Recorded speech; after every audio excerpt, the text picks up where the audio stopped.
ក្មេងម្នាក់គ្មានអ្នកហៅថាម៉ែតាំងពីតូចរស់នៅជាមួយភាពខ្វះខាត Yeah hey hey ក្មេងម្នាក់គ្មានអ្នកហៅថាម៉ែ Yeah តាំងពីតូចរស់នៅជាមួយភាពខ្វះខាតកាត់មកគ្មានសំឡេងម៉ែហៅគ្មានដៃកាន់ពេលខ្ញុំដួលចុះលើផ្លូវ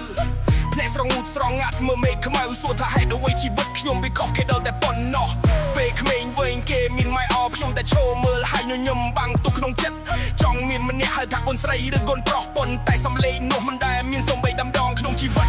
ដើរតាមផ្លូវដោយមនុស្សគ្មានគោលដៅសំបីខ្យល់បោះកដូចជាចោលប្រកាន់ខ្ញុំបេះដូងត្រជាក់ដោយភ្លៀងនៅយប់យើជីវិតខ្ញុំស្រាលជាងផ្សែងបាត់បង់គ្មានអ្នកចាំទុកខ្ញុំជាអាក្មេងអត់ម្ដាយរស់ដោយតែភ្នែកមិនដែលមានអ្នកយល់ចិត្តសោះឡើយពិភពលោកធំតែខ្ញុំឲ្យកៅសូមបីស្រមោលខ្ញុំក៏ដូចជាចង់ចាក់ចេញពីខ្ញុំ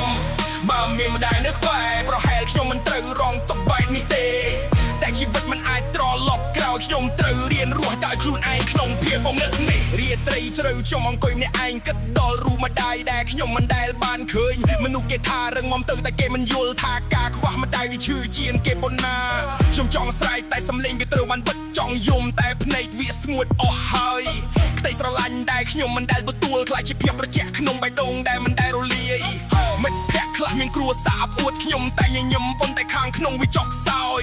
ពេលគេហៅម៉ែខ្ញុំតែស្ងៀមព្រោះពីនោះខ្ញុំមិនដែលមានឱកាសនិយាយសូម្បីម្ដងខ្ញុំជាអាក្មេងអត់ម្ដាយរស់ដោយតែភ្នែកមិនដែលមានអ្នកយល់ចិត្តសោះឡើយពិភពលោកធំតែខ្ញុំឲ្យកៅសូមបីស្រមោលខ្ញុំក៏ដូចជាចង់ចាក់ចេញពីខ្ញុំ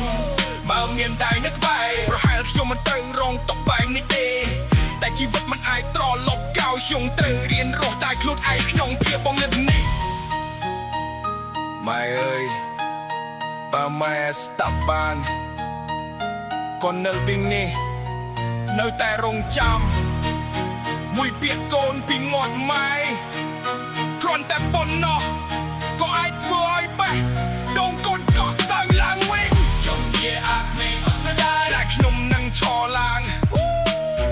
ទោះបីពិភពលោកបោកខ្ញុំជឿចាប់ប៉ុណ្ណាក៏ខ្ញុំមិនដួលខ្ញុំរៀបរឹងមកពីភាពហើយក៏បោកខ្ញុំថ្ងៃណាមួយខ្ញុំនឹងព្រឿឡើងទោះគ្មានម៉ែក៏ខ្ញុំនៅខ្លាយជាមនុស្សសិលហោជាអាក្មេងអត់ម្ដាយ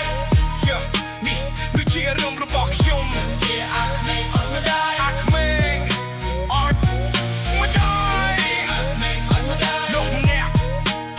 អាចទៅរស់ដោយគ្មានអ្វីជាអាក្មេងអត់ម្ដាយតែការខ្វះម្ដាយវិជាដ៏ទុំមួយក្នុងបេះដូងដែលមិនដែលបិទបាំង